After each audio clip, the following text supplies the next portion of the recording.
ओम शांति। ओम शांति। ओम शांति। आज 6 अक्टूबर 2024। आज क्या विशेष है? रविवार है। रविवार को कौन सी मुरली होती है? अव्यक्त मुरली। तो अव्यक्त बाप दादा रिवाइज है ये 24 फरवरी 2002 की, मधुबन। तो आज बाबा ने, अव्यक्त बाप दादा ने इस मुरली के माध्यम से हम बच्चों को बताया कि वृत्ति का क्या महत्व है, चाहे वो स्वयं ब्राह्मण जीवन में वृत्ति का, पूरे विश्व के प्रति, दूसरों के प्रति, वायुमंडल के प्रति, हर एक के प्रति वृत्ति बहुत अधिक प्रभाव डालती है। तो बाबा ने कहा कि वृत्ति को कैसा बनाओ? पॉजिटिव बनाओ। वृत्ति के द्वारा सारे विश्व में वाइब्रेशंस फैलाओ। सुनते हैं आज के डायरेक्ट अव्यक्त महावाक्य। ओम शांति। आज की मुरली का शीर्षक है बाप को प्रत्यक्ष करने के लिए अपनी व दूसरों की वृत्ति को पॉजिटिव बनाओ। बाप को प्रत्यक्ष करने के लिए अपनी व दूसरों की वृत्ति को पॉजिटिव बनाओ। आज विश्व कल्याणकारी बाप दादा अपने चारों ओर के बच्चों को देख देख हर्षित हो रहे हैं। हर एक बच्चे के मन में उमंग देख भी रहे हैं और सुन भी रहे हैं। सभी के मन में लक्ष्य एक ही है कि जल्दी से जल्दी बाप समान बने। क्या लक्ष्य है सभी के मन में? कि जल्दी से जल्दी बाप समान बने। लक्ष्य को देख, हिम्मत को देख, श्रेष्ठ संकल्प को देख बाप दादा खुश हैं। साथ साथ यह भी देख रहे हैं कि लक्ष्य सबका बहुत ऊंचे से ऊंचा है, लेकिन प्रत्यक्ष रूप में लक्षण नंबरवार हैं। प्रत्यक्ष में जो लक्षण दिखाई दे रहे हैं उसमें बच्चे नंबरवार हैं। लक्ष्य और लक्षण समान होना। बाबा ने क्या कहा? लक्ष्य और लक्षण समान होना, अर्थात बाप समान बनना। पॉइंट नोट कर लो। लक्ष्य और लक्षण समान होना ही क्या है? बाप समान बनना। जो सेवा की स्टेज पर निमित्त बच्चे हैं वह सदा एक ही संकल्प में रहते कि बाप को प्रत्यक्ष कैसे करें, कब होगा, कैसे करें और कब होगा। ऐसे संकल्प चलता है ना। पूछ रहे हैं बाबा, सब चाहते हैं ना कि बाप का परिचय कैसे दूसरों को दें, कैसे बाप को प्रत्यक्ष करें। बाप फिर बच्चों से पूछते हैं कि बच्चे आप सभी संपन्न, संपूर्ण, स्वयं में, स्वरूप में स्वयं कब प्रत्यक्ष होंगे?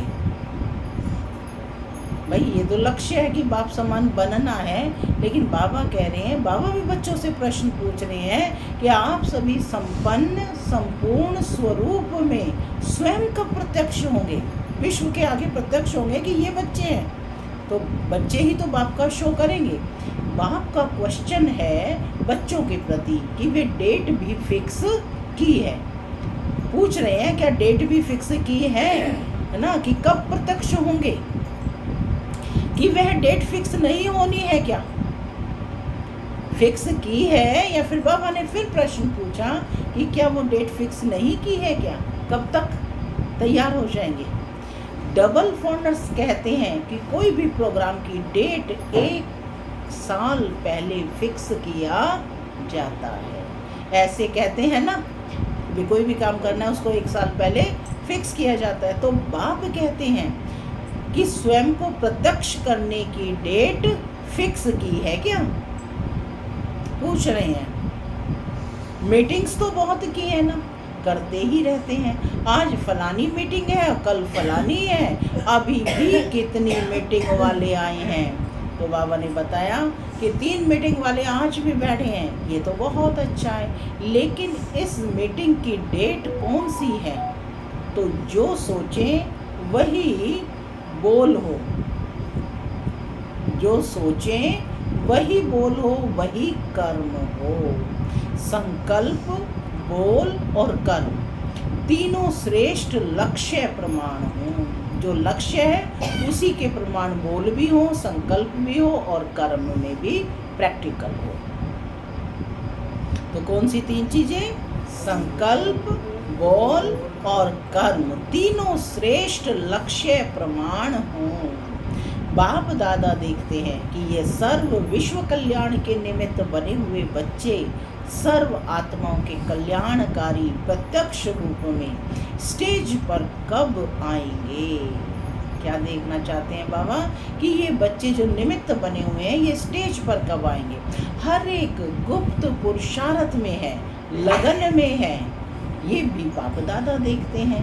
लेकिन इस विशेष संकल्प की लगन में मगन कब होंगे?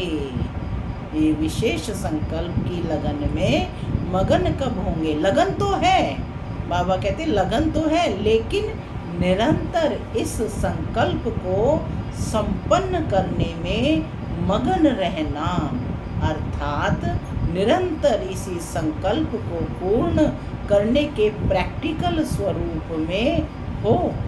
अभी संकल्प और प्रत्यक्ष कर्म में अंतर है, माने सोचते कुछ हैं और करते कुछ हैं। तो कहते हैं संकल्प और प्रत्यक्ष कर्म में अंतर है। होना तो है ही और करना भी बच्चों को ही है, कोई और नहीं करेगा, करेंगे भी बच्चे ही। बाप तो बैकबोन है ही। कौन है बाप? पॉइंट नोट करो कि बाप कौन है? बैकबोन है। तो कार्य तो होना ही है और करना भी बच्चों को है। तो सारा दिन आज इस पर विचार करें। हम सोचते हैं कि ये नहीं होगा, नहीं होगा, लेकिन बाबा ने तो कहा करना भी बच्चों को ही है और होना भी है, और बाप तो बैकबोन है। तो कहाँ कमियां हैं वो हमें देखनी है। तो बाप दादा देख रहे थे कि सबसे तीव्र गति की सेवा कौन सी है? सबसे तीव्र गति की सेवा वृत्ति के द्वारा वाइब्रेशन फैलाना। कौन सी है? वृत्ति के द्वारा वाइब्रेशन फैलाना। वृत्ति, अब वृत्ति संकल्प है ना, वृत्ति एक के बाद एक थॉट आते हैं। वृत्ति बहुत तीव्र रॉकेट से भी तेज है। वृत्ति की अब विशेषताएं बाबा ने बताई कि बहुत तीव्र रॉकेट से भी तेज है। वृत्ति द्वारा वायुमंडल को परिवर्तन कर सकते हो, जहाँ चाहो, जितनी आत्माओं के प्रति चाहो, वृत्ति द्वारा यहाँ बैठे बैठे वहाँ पहुँच सकते हो। माने सोचा और पहुँच गए। वृत्ति द्वारा दृष्टि, अब वृत्ति की सारी एक क्वालिटी बता रहे बाबा। वृत्ति के द्वारा दृष्टि और सृष्टि परिवर्तन कर सकते हो। लेकिन एक बात वृत्ति द्वारा सेवा करने में रुकावट डाल रही है। वो बात कौन सी है? वृत्ति द्वारा वाइब्रेशन फैलता है। वृत्ति द्वारा जैसा सोचोगे, आप अपने मन में ही सोच रहे हैं तो भी वो क्या है? वायुमंडल वैसा ही बन जाएगा, नेगेटिव या पॉजिटिव। तो कहते हैं वृत्ति द्वारा वाइब्रेशन फैलता है। समझ में आई ना बात? ये आपके जड़ चित्र अब तक लास्ट जन्म तक वाइब्रेशन द्वारा सेवा कर रहे हैं ना। कहीं भी मूर्ति रख दी जाती है तो वहीं लोग क्या होते हैं? नतमस्तक हो जाते हैं। आज देखो पेड़ों के नीचे भी रख देते हैं तो भी लोग वहाँ चढ़ावा रख के चले जाते हैं और आते जाते नतमस्तक होते हैं। तो कहने का मतलब यह है कि लास्ट जन्म तक भी मूर्तियाँ भी, जड़ मूर्तियाँ भी सेवा कर रही हैं। तो फिर आपकी वृत्ति से कितने तीव्र गति से वाइब्रेशन फैलते हैं जो हम सोचते हैं। तो बाबा कहते हैं कि रुकावट क्या डाल रही है? वृत्ति द्वारा वाइब्रेशन फैलता है। आपके जड़ चित्र अब तक लास्ट जन्म तक वाइब्रेशन द्वारा सेवा कर रहे हैं ना। देखा है ना, सबने देखा है। मंदिर देखे हैं ना, डबल फॉरेनर्स ने मंदिर देखे हैं क्या? पूछ रहे हैं बाबा। नहीं देखे हो तो देख लेना। भारत में तो मंदिर ही मंदिर है ना, क्योंकि आपके ही मंदिर है ना ये। ये सब मंदिर कौन से हैं? आप ही के हैं। कुमारियाँ आपके मंदिर हैं? पूछ रहे हैं बाबा कुमारियों से, या इंडिया वालों के मंदिर हैं? सभी के मंदिर हैं? अच्छा, मुबारक हो। मंदिर की मूर्तियां प्रत्यक्ष रूप में वाइब्रेशन द्वारा सेवा कर रही हैं, अर्थात आप आत्माएं मंदिर की मूर्तियां सेवा कर रही हैं। आप आत्माएं कौन हो वास्तव में? जिनकी जड़ मूर्तियां बना करके आज तक भी याद कर रहे हैं, यादगार बने हैं। कितने भक्त वाइब्रेशन द्वारा अपनी सर्व इच्छाएं पूर्ण कर रहे हैं। है तो हे चैतन्य मूर्तियाँ, क्या संबोधन किया है बाबा ने? हे चैतन्य मूर्तियाँ, अब अपने, पॉइंट नोट कर लो, शुभ भावना की वृद्धि, शुभ कामनाओं की वृद्धि से वायुमंडल में वाइब्रेशन फैलाओ। शुभ भावना की वृद्धि से, शुभ कामनाओं की वृद्धि से वायुमंडल में वाइब्रेशन फैलाओ। लेकिन कहना अच्छा नहीं लगता, लेकिन कहना पड़ता है। पांडव, लेकिन शब्द अच्छा लगता है क्या? पूछ रहे हैं बाबा। अच्छा लगता है? नहीं अच्छा लगता। लेकिन है या खत्म हो गया? इसके लिए सबसे सहज विधि है, पहले हर एक अपने अंदर चेक करो। ये लेकिन शब्द कब समाप्त होगा? बाबा ने कहा हर एक अपने अंदर चेक करो। 1 सेकंड में चेक कर सकते हो क्या? अभी करो। बाबा ने सेकंड दिया, करिए चेकिंग। सेकंड देवें क्या कि बोलने में सेकंड मिल गया? अभी अपने अंदर चेक करो, मेरी वृत्ति में किसी आत्मा के प्रति भी कोई नेगेटिव वाइब्रेशन है क्या?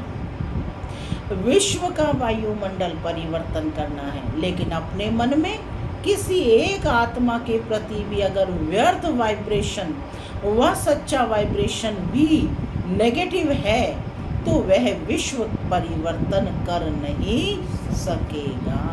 कि ठीक है वो बात भी, लेकिन बाबा ने कहा सच्चा वाइब्रेशन भी नेगेटिव है, तो वह भी विश्व परिवर्तन नहीं कर सकेगा। है ना? तो बाबा पूछ रहे हैं, बाधा पड़ता रहेगा, समय लग जाएगा, वायुमंडल में पावर नहीं आएगी। कई बच्चे कहते हैं वह है ही ऐसा ना, हम क्या करें? इसीलिए हमने बोल दिया है ही ना। फिर बाबा ने कहा तो वाइब्रेशन तो होगा ना, तो वायुमंडल में तो नेगेटिव पहुंचा ना। बाप को भी ज्ञान देते हैं बच्चे, बाप को भी ज्ञान देते हैं, बाबा आपको पता नहीं है। कैसे कहते हैं? आपको पता नहीं है, वह आत्मा है ही ऐसी। लेकिन बाप पूछते हैं कि वह खराब है, रॉन्ग है, होना नहीं चाहिए, लेकिन खराब को अपने वृत्ति में रखो। क्या यह बाप की छुट्टी है कि उसकी खराब बात को आप अपनी वृत्ति में रखो? इस बात की बाप ने छुट्टी दी है? एक तरफ तो कहते हैं बाप की मत पर हम चलते हैं, तो बाप ने इस बात की छुट्टी दी है क्या कि दूसरे की खराब बातें, उनके अवगुण अपने मन में रखो? और प्रभु से गायन करते हैं भक्ति मार्ग में कि प्रभु जी मेरे अवगुण चित्त ना करो, ठीक है ना? तो बाबा ने आगे देखो क्या कहा, जो समझते हैं कि ये बाप की छुट्टी नहीं है, वह एक हाथ उठाना। बाकी समझते हैं कि छुट्टी है कि कुछ भी सोचे। टीवी में दिखाओ, बाबा ने कहा कि टीवी में दिखाओ। यहाँ भी एटर्नल टीवी चल रहा है, पाठशाला में भी। दादी को आप देख रही हो ना? अच्छा, याद रखना हाथ उठाया था। डबल फॉरनर्स ने हाथ उठाया क्या? पूछ रहे हैं। बाप दादा की टीवी में तो आ ही रहा है।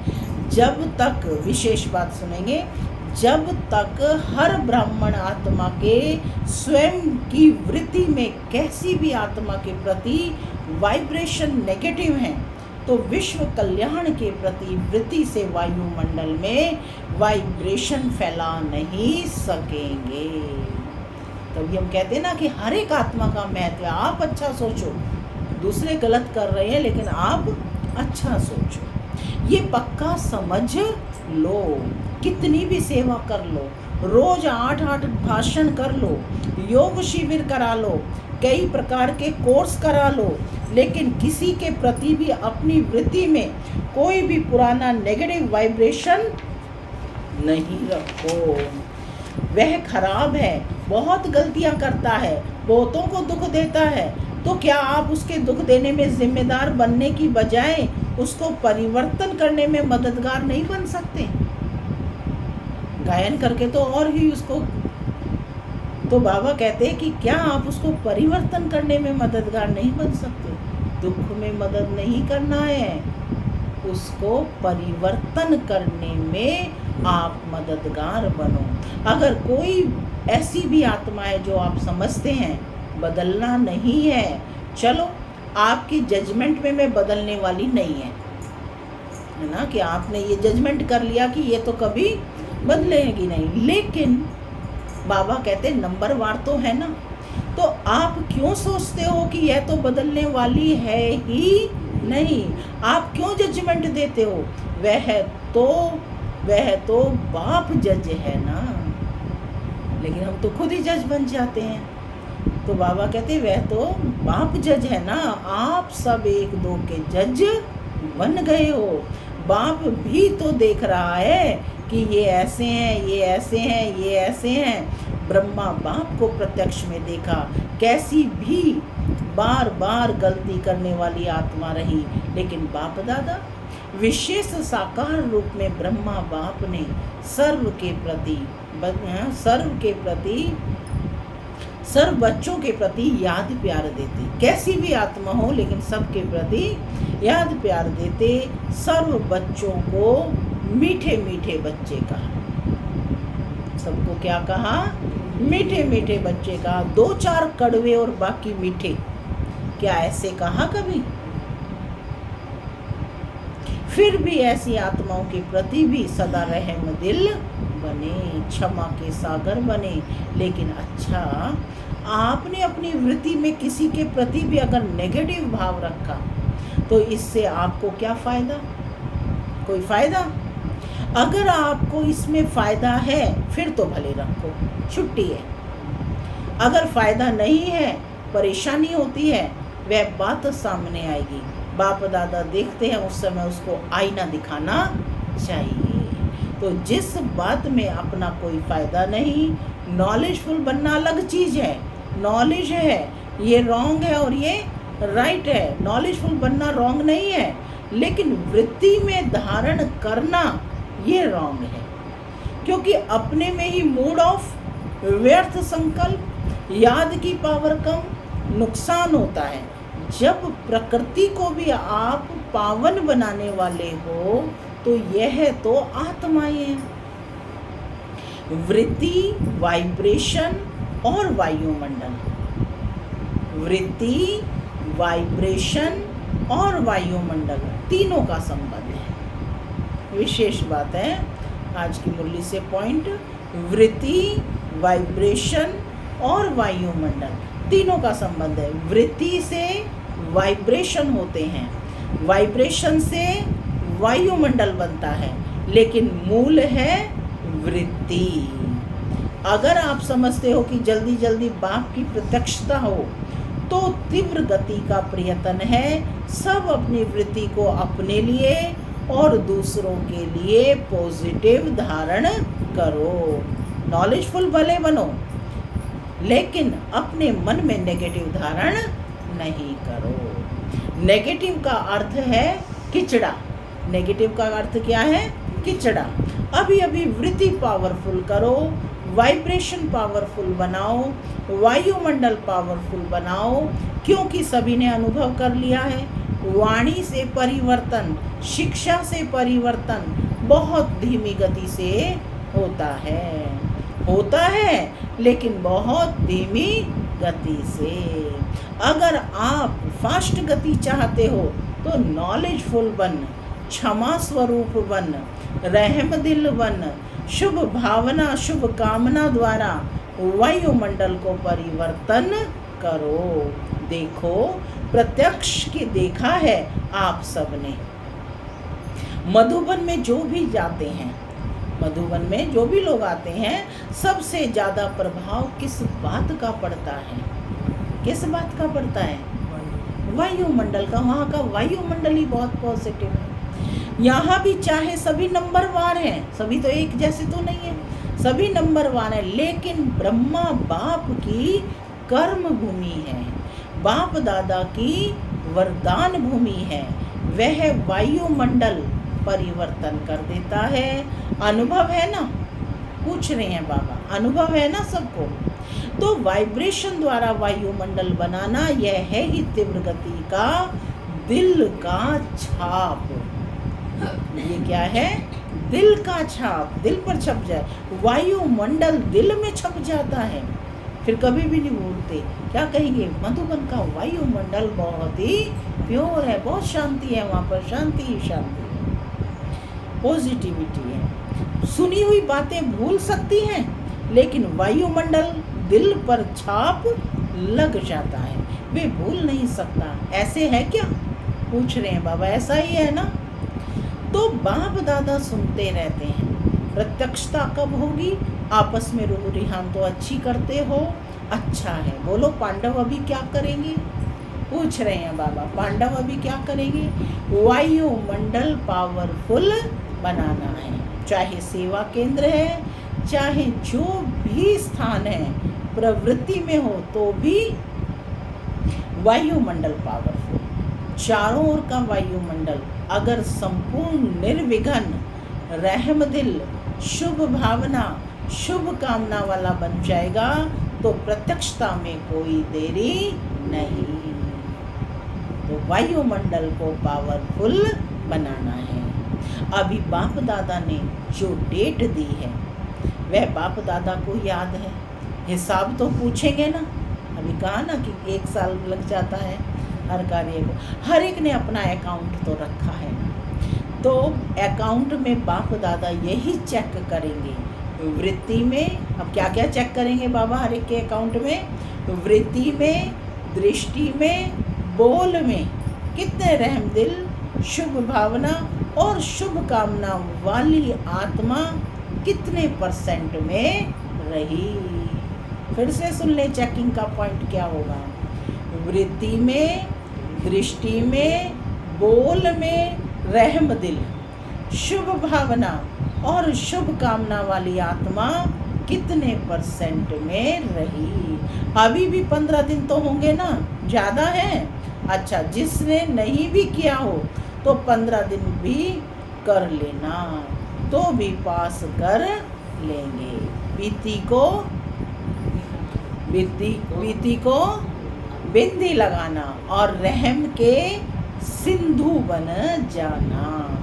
क्षमा के सिंधु, सिंधु बने सागर, क्षमा के सिंधु बन जाना। बाप दादा ने ड्रिल कराई।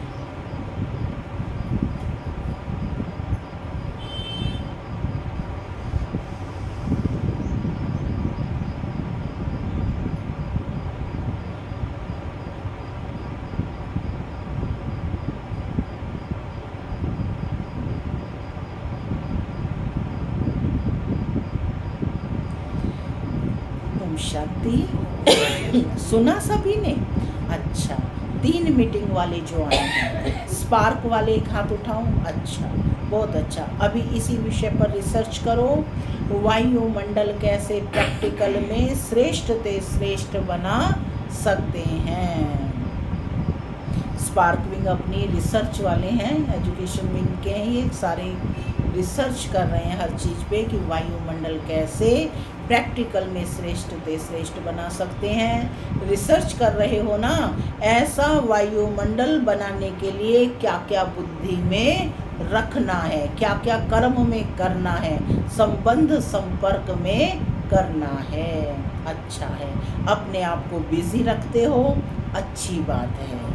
लेकिन बाप दादा ये प्रैक्टिकल अनुभव देखना चाहते हैं कि कैसे प्रैक्टिकल किया और उसका परिणाम क्या निकला। यानी स्पार्क विंग के बहुत सारे हमारे पास भी बुक्स पड़ी हुई हैं, आप जो भी चाहें यहाँ से लेकर पढ़ सकते हैं। तो बाबा कहते हैं कि लेकिन बाप दादा ये प्रैक्टिकल में अनुभव देखना चाहते हैं कि कैसे प्रैक्टिकल किया और उसका परिणाम क्या निकला। अगर बीच में कुछ भी रुकावट आई तो क्या आई, ये अनुभव प्रैक्टिकल करके देखो। सिर्फ पॉइंट्स नहीं निकालना, ये करना है, ये करना है, नहीं करो। ये करना है नहीं करो। अनुभव करके एग्जाम्पल बनकर दिखाओ और वह एग्जाम्पल औरों को भी सहयोग देगा। ठीक है ना। ये रमेश भाई निमित्त है ना, अच्छा है। सारी सेवाओं को, विंग्स की सेवाओं को रमेश भाई देखते थे तो उनको कहा कि ये निमित्त है ना, अच्छा है। अभी भी 15 दिन पड़ा है, अभी लास्ट नहीं हुआ है, अभी बहुत गया लेकिन थोड़ा रहा है। तो स्पार्क वाले ऐसा प्रैक्टिकल करके दिखाओ और देखो और औरों को भी दिखाओ, खुद भी देखो और औरों को भी दिखाओ। ठीक है, कर सकेंगे, हो सकेगा, अच्छा ठीक है, बहुत अच्छा। अच्छा, दूसरी मीटिंग है ट्रांसपोर्ट की। बाबा ने कहा ना 3 मीटिंग वाले बैठे हैं। दूसरी मीटिंग है ट्रांसपोर्ट की। ट्रांसपोर्ट वाले तो सबको सुख देंगे, ट्रांसपोर्ट वाले हाथ उठाओ। अच्छा, बहनों के बिना तो गति नहीं है, तो ट्रांसपोर्ट वाले क्या करेंगे, सिर्फ यात्रा कराएंगे। ट्रांसपोर्ट वाले ऐसे आपस में प्रोग्राम बनाओ जो किसी भी आत्मा को कम से कम समय में दुख की दुनिया से पार करके थोड़े समय के लिए भी शांति की यात्रा करा सको। उन्हें भी रूहानी सेवा के लिए बाबा ने प्रेरित किया। चलो, परम धाम तक तो पहुंचना मुश्किल है, लेकिन दुख की दुनिया की शांति की यात्रा तो कर सकते हैं। वह प्लान तो बहुत बनाओ। चारों प्रकार की यात्राओं वालों को बाप दादा का संदेश तो बहुत पहुंचा रहे हो, पहुंचाएंगे ही, क्योंकि कोई भी वर्ग रह नहीं जाएगा। सबको लाना ले जाना, सब देखो कितनी सेवाएं बेहद की वहाँ पर मिलती हैं। तो ये सब ट्रांसपोर्ट वाले करते हैं। तो बाबा ने कहा क्योंकि कोई भी वर्ग रह नहीं जाए ना, ये अच्छा है। जो वर्गों की इन्वेंशन निकाली है ये अच्छी है। उल्हाना नहीं मिलेगा कि कोई ये ना कहे, कोई इंजीनियर्स हैं, कोई वैज्ञानिक, वो ये नहीं कहेंगे कि हमें न्योता निमंत्रण नहीं मिला, है ना। तो हर एक को इन्वेंशन के करने के लिए हर वर्ग को बुलाया जाता है, ये अच्छी है। उल्हाना नहीं मिलेगा, कोई भी वर्ग रह नहीं जाएगा। हर एक अपने वर्ग को आगे बढ़ाने का उमंग तो रखते हैं ना, ये बहुत अच्छा है। लेकिन अभी जो भी वर्ग बने हैं, कितने समय से वर्ग चल रहे हैं, तो उस समय बताया कि 1.5-2 साल हो गए हैं या ज़्यादा हो गए हैं। तो फिर बताया कि 10-12 साल वर्गों की सेवा को 10-12 साल हो गए हैं। अच्छा, बहुत टाइम हो गया। वर्ग वालों के लिए बाप दादा का एक संकल्प है। बाप दादा ने 2-3 बार कहा है, लेकिन हुआ नहीं है कि हर वर्ग ने जो भी जितने समय में भी सेवा की है, उस एक वर्ग के विशेष सर्विसेबल, चाहे सहयोगी हैं, चाहे हाफ योगी हैं, कभी आते हैं, रेगुलर नहीं है, ऐसे कोई हर वर्ग वाले कम से कम 5 तो सब वर्ग वालों के सामने आने चाहिए। मधुबन में वह सभी देखें कि वर्ग वालों ने चाहे 10-12 हों, लेकिन 5 तो लाओ पक्के, जो अच्छे सहयोगी हैं, सेवा के निमित्त बनने वाले। 5-5 तो निकल सकते हैं या नहीं, पूछ रहे हैं। निकल सकते हैं तो लाओ। कब लाएंगे, कब लाएं, वह दादियों के ऊपर है। तो पूछा कि भाई किसी ने खड़े होकर कि कब लाएं, तो बाबा ने कहा वह दादियों के ऊपर है, वो प्रोग्राम बनाएंगे। बाप दादा के प्रोग्राम में लाएं, वह फिर ऐसे बाप दादा से मिलने के लायक हों। 5 तो निकल ही सकते हैं, ज़्यादा नहीं कहते हैं, बस 5 तो यह दादियाँ पास करेंगी। फिर तीसरी मीटिंग वाले हैं इंजीनियर्स। इंजीनियर्स का काम तो क्या है? प्लान बनाना। तो तीव्र पुरुषार्थ का कोई प्लान बनाया कि सिर्फ सेवा का बनाया? पूछ रहे हैं बाबा। इंजीनियर्स को हर मास तीव्र पुरुषार्थ का कोई नया नया प्लान बनाना चाहिए, राय देनी चाहिए। फिर फाइनल तो दादियाँ करेगी, दादियाँ आपकी साथी हैं। लेकिन इंजीनियर्स और साइंस विज्ञान वालों को ऐसा कोई प्लान बनाना चाहिए जो जल्दी जल्दी नई दुनिया आ जाए। बस यही मीटिंग करते रहेंगे, प्लान बनाते रहेंगे। बाबा पूछ रहे हैं कब तक? बस मीटिंग करते रहेंगे, प्लान बनाते रहेंगे, कब तक? कोई तीव्र गति के प्लान बनाओ, क्योंकि लक्ष्य तो आपके वर्ग का यही है कि ऐसे प्लान बने जो अपना राज्य जल्दी से जल्दी आए। तो ऐसा भी प्लान बनाओ और सेवा में भी थोड़े समय में ज़्यादा सफलता प्रत्यक्ष दिखाई दे। ऐसे प्लान बनाओ। ऐसे प्लान बनाएंगे ना? पूछ रहे हैं बाबा। लास्ट टर्न में सब रिपोर्ट सुनेंगे कि हर एक वर्ग ने सफलता को तीव्र बनाने का क्या प्लान बनाया। सिर्फ बनाना नहीं है, 15 दिन उसका अभ्यास करना है, लेकिन प्रैक्टिकल में लाना है। ठीक है ना? ठीक है, अभी प्रैक्टिकल होना है ना? 1-2 में सभी कहते हैं, बाप दादा तो सबकी रूह रिहान सुनते रहते हैं, माने सब आपस में बोलने लगे। सभी कहते हैं प्रत्यक्ष हो, लेकिन पहले प्रत्यक्ष आप तो हो जाओ। पापा कह रहे हैं पहले बच्चे तो प्रत्यक्ष हो जाएं। बच्चे प्रत्यक्ष होंगे तो बाप को प्रत्यक्ष करेंगे। किनको ऐसा बनाने वाला कौन? तो बाबा कहते लेकिन पहले प्रत्यक्ष आप तो हो जाओ, बाप भी आप द्वारा प्रत्यक्ष होगा ना। अच्छा, अभी अभी अपनी वृत्ति को एकाग्र कर सकते हो क्या? कहाँ भी वृत्ति हलचल में नहीं आए। अचल, एकाग्र, शक्तिशाली रहें। बाप दादा ने ड्रिल कराई, 1 मिनट की ड्रिल करेंगे।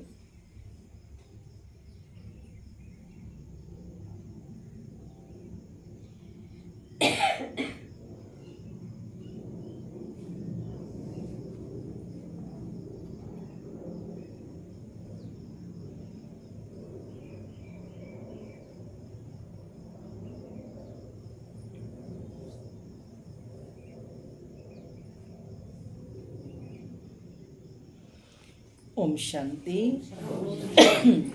अच्छा, पूरी मुरली का सार है, चारों ओर के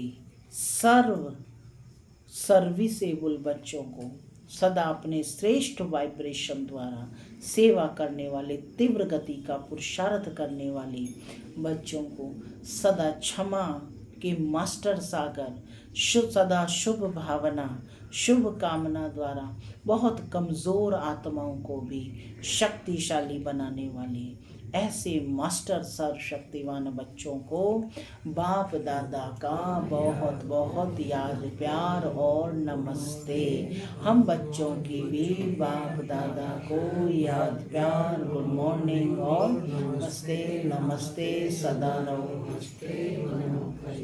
चलो परम धाम के आज का वरदान है, समय प्रमाण हर कार्य में सफल होने वाले ज्ञानी योगी तू आत्मा भव। समय प्रमाण हर कार्य में सफल होने वाले ज्ञानी योगी तू आत्मा भव। ज्ञान का अर्थ है समझ। समझदार उसे कहा जाता है जो समय प्रमाण समझदारी से कार्य करते हुए सफलता को प्राप्त करें। समझदार की निशानी है वह कभी धोखा नहीं खा सकते, और योगी की निशानी है क्लीन और क्लियर बुद्धि। जिसकी बुद्धि क्लीन और क्लियर है वह कभी नहीं कहेगा कि पता नहीं ऐसा क्यों हो गया। यह शब्द ज्ञानी और योगी और आत्माएं नहीं बोल सकती। वे ज्ञान और योग को हर कर्म में लाती हैं। स्लोगन, अचल अडोल वही रहते जो अपने अनादि आदि संस्कार स्वभाव को स्मृति में रखते हैं। अचल अडोल वही रहते जो अपने आदि अनादि संस्कार स्वभाव को स्मृति में रखते हैं। ओम शांति।